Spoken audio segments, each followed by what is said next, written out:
Hello my alphas and gulfis, welcome back. நான் உங்க Santhosh Raj.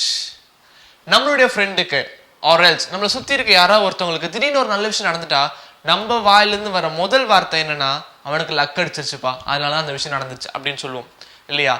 So என்னை பொறுத்த வரைக்கும் லக்குன்றது ஒரு விஷயமே கிடையாது.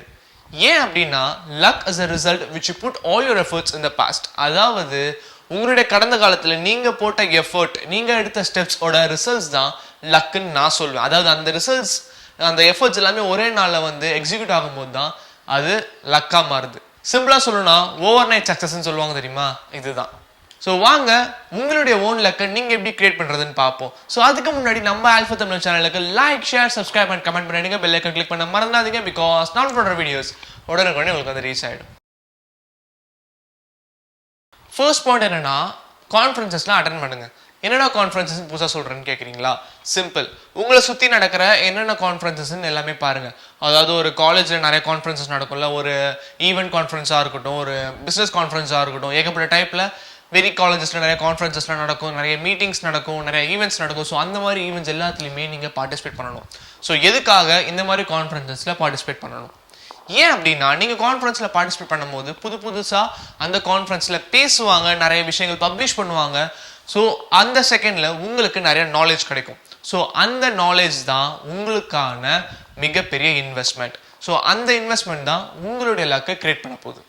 செகண்ட் பாயிண்ட் என்னன்னா, சோஷியலாக இருங்க, புது பீப்புள்ஸ் கிட்ட பேசுங்க. எதுக்காக சோஷியலாக இருக்கணும், ஏன் நான் புது பீப்புள்ஸ் கிட்ட பேசணும்னு நீங்கள் கேட்கலாம். ஏன்னு நான் சொல்கிறேன். நீங்கள் சோஷியலாக இல்லாமல் உங்கள் போன வேலையை மட்டும் நீங்கள் பார்த்துட்டு வந்தீங்கன்னா உங்களால் எதுவுமே கற்றுக்க முடியாது, மக்களோட மனசை புரிஞ்சிக்கவே முடியாது. சிம்பிள். இதே நீங்கள் சோஷியலாக இருந்து எல்லாருக்கூடையும் பழகி எல்லாருக்கூடையும் ஃப்ரெண்ட்லியாக ஆரம்பிச்சிங்கன்னா உங்களுக்கு புது கான்டாக்ட்ஸ் கிடைக்கும். பீப்புள் எப்படி இருக்காங்கன்றது உங்களுக்கு புரிய ஆரம்பிக்கும். ஏன்னா எல்லாருமே ஒரு கேரக்டர், ஒரு சுயநலவாதி இருப்பான், ஒரு ஹெல்பிங் டெண்டன்சி இருப்பான். ஸோ இது எல்லாருக்கூடையும் பழகும் போது தான் உங்களுக்கு ஒரு ஐடியா கிடைக்கும். ஓகே, இவன் இந்த மாதிரி இருக்கான், ஸோ இவன் இப்படிப்பட்ட கேரக்டர், இவன் இந்த மாதிரி இருக்கான், இவன் இப்படிப்பட்ட கேரக்டர்னு உங்களால் ஒரு ஜட்ஜ் பண்ண முடியும். யாருக்கூடையும் பழகாமல் ஒரு செல்ஃப் சென்டர்ட் பர்சனாக இருந்துட்டு லைஃப்பில் மூவ் ஆடுன்னு நினச்சிங்கன்னு வச்சுக்கோங்களேன், கண்டிப்பாக ஏதாவது ஒரு ஸ்டேஜில் நீங்கள் எவனா ஒருத்தனை டிபெண்ட் பண்ண வேண்டியது இருக்கும். அவன் நல்லவனா கெட்டவனான்றதை உங்களால் அனலைஸ் பண்ண முடியாது. அந்த இடத்துல நீங்கள் கண்டிப்பாக ஏமாந்து போவீங்க. So be social, talk to new peoples.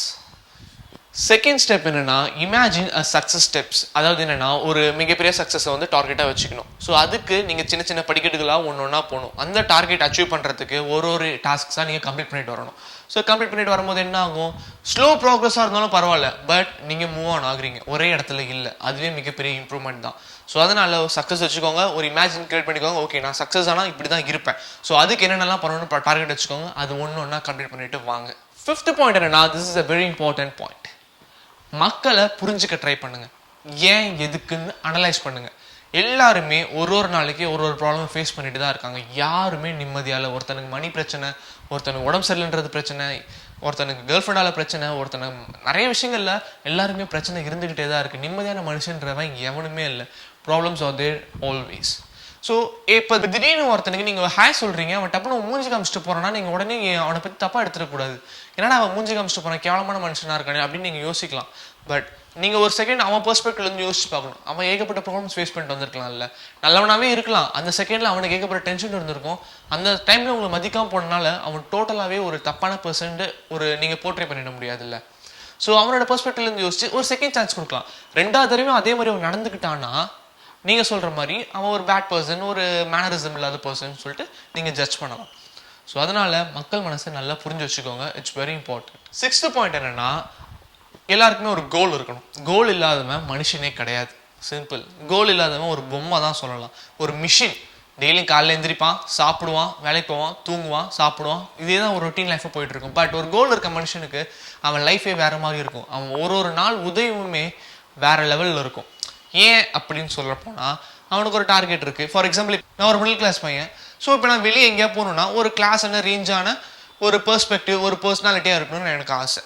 ஏன்னா நான் பார்க்குறேன், நிறைய பேர் பார்க்கும்போது ஓகே இவன் இப்படி இவ்வளோ அழகாக வரான், எல்லோரும் பார்த்து அவங்களாம் வந்து பேசுகிறாங்க. ஸோ அந்த மாதிரி ஒரு ஆளாக நான் மாறணும்னு நினச்சேன். ஸோ அப்படி மாறும் போது ஒரு ஸ்டெப் எடுத்து வைக்கிறனால தான் இன்றைக்கி உங்கள் முன்னாடி நான் நிற்கிறேன். ஸோ என் ஃபேமிலிக்கு இப்படி ஒரு கார் இருக்கணும், என்கிட்ட இந்த ஒரு ஸ்மார்ட் ஃபோன் இருக்கணும், ஒரு காஸ்ட்லியான ஃபோன் இருக்கணும்.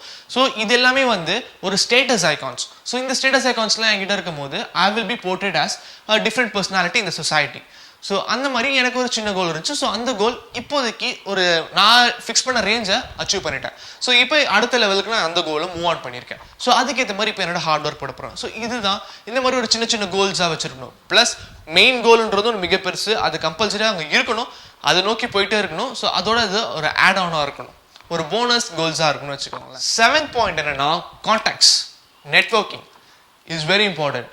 யார் எங்கே போகிறோமோ சரி, ஒரு ஃபார் எக்ஸாம்பிள் உங்கள் ஃப்ரெண்டோட திடீர்னு ஒரு கடைக்கு போகிறீங்க, அந்த கடையில் பார்க்குறீங்க இந்த கடையில் எல்லா பொருளுமே கிடைக்கிது.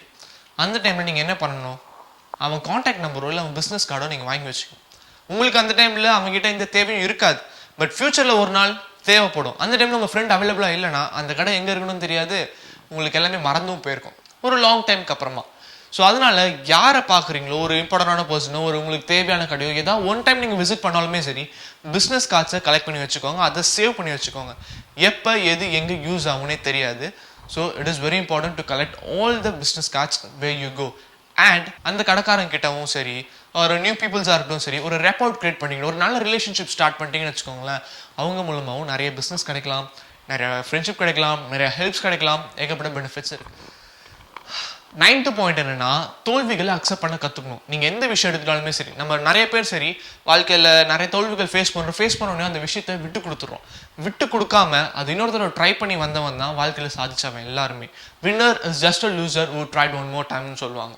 ஸோ நீங்களும் அந்த மாதிரி ஒரு வினராக இருக்கணுமே தவிர, ஒரு ப்ராப்ளம்ஸ் வந்து அதை நீங்கள் ஃபேஸ் பண்ணி பாதிக்கப்பட்டுட்டீங்கன்னா அதை விட்டுட்டு வரக்கூடாது. ஒரு தடவை அசிங்கப்பட்டுட்டீங்க அப்படின்னா அதை நீங்கள் திருப்பி கஷ்டப்பட்டு அந்த அசிங்கத்தை நீக்கணும். ஆர் எல்ஸ் அது உங்கள் லைஃப் லாங் ஒரு டேகாக உங்கள் நெத்தியில் எழுதி ஒட்டிடுவாங்க, இப்படிப்பட்ட பர்சனாலிட்டி அப்படின்ட்டு. அது தப்பான விஷயம். என்றைக்குமே எந்த ஒரு விஷயத்துலையுமே கிவ் அப் பண்ணிடாதீங்க, எவ்வளோ கஷ்டப்பட்டாலுமே சரி. லாஸ்ட் பட் நாட் லீஸ்ட், லைஃப்பை வாழ கற்றுக்கணும். எஸ், நம்மள பல பேர் நம்மளுடைய லைஃப்பை நம்ம வாழ்கிறதில்ல.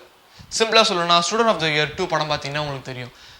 டைகர் ஷ்ராஃப் வந்து தன்னுடைய ஃபர்ஸ்ட் கேர்ள் ஃப்ரெண்டுக்காக அவளோட அச்சீவ்மெண்ட்ஸ், அவளோட எய்ம் தான் தன்னோட எய்ம் அப்படின்னு நினச்சிட்டு அவனுக்காக ஒர்க் பண்ணிட்டு உழைச்சி கொடுத்துட்டு இருப்பான். பட் ஒரு ஸ்டேஜில் அந்த பொண்ணு பார்த்தீங்கன்னா வேற ஒருத்தர் பின்னாடி போய் ஒரு டிச் பண்ணிடுவாங்க, ஒரு பிரேக்கப் சீன் நடக்கும் அந்த இடத்துல. ஸோ அந்த டைம் அந்த பொண்ணு ஒன்று சொல்லும், நீ எனக்காக கொடுத்த எஃபர்ட்டை நீ உனக்காக போட்டிருந்துருக்கணும், அப்படி போட்டிருந்தனா அது எனக்கு சந்தோஷமாக இருந்திருக்கும் அப்படின்னுவோம். ஸோ அந்த மாதிரி தான் உங்களுக்காக நீங்கள் எப்பவுமே எஃபர்ட் எடுக்கணும். அந்த எஃபர்ட் மற்றவங்களுக்கு ஹெல்ப்ஃபுல்லாக இருக்கணுமே தவிர நீங்கள் மற்றவங்களுக்காக பண்ணி கடைசியில் உங்களுக்கு எதுவுமே இல்லாமல் போயிடக்கூடாது. அதெல்லாம் ஞாபகம் வச்சுக்கோங்க. ஸோ வாழ்க்கையை ஜாலியாக அனுபவிக்க கற்றுக்கோங்க. யாரை நினச்சும் டென்ஷன் ஆகாதீங்க. இன்றைக்கி டென்ஷன் ஆகலாம், காசு பணம் இன்றைக்கி வரும் நாளைக்கு போகும், பட் பீப்புள்ஸ் வேல்யூஸ் அது எல்லாமே வேறு லெவல், வேறு விஷயங்கள். ஸோ அதனால் தயவு செஞ்சு லைஃப்பை அனுபவிச்சு வாழுங்க. வாழ போகிறது ஒரு லைஃப், நம்ம பிடிச்ச மாதிரி வாழணும். அதை விட்டு மற்றவனுக்காக சண்டை போட்டு பேசி டென்ஷன் பண்ணி ஏகப்பட்ட ஸ்ட்ரெஸ்லாம் எடுத்துக்கிட்டு வாழ்றதே வேஸ்ட் என்னை பொறுத்த வரைக்கும். So that's it for today's video. My alfies and kulfis. நெக்ஸ்ட் வீடியோவில் சீக்கிரமே சந்திப்போம். வட்டா.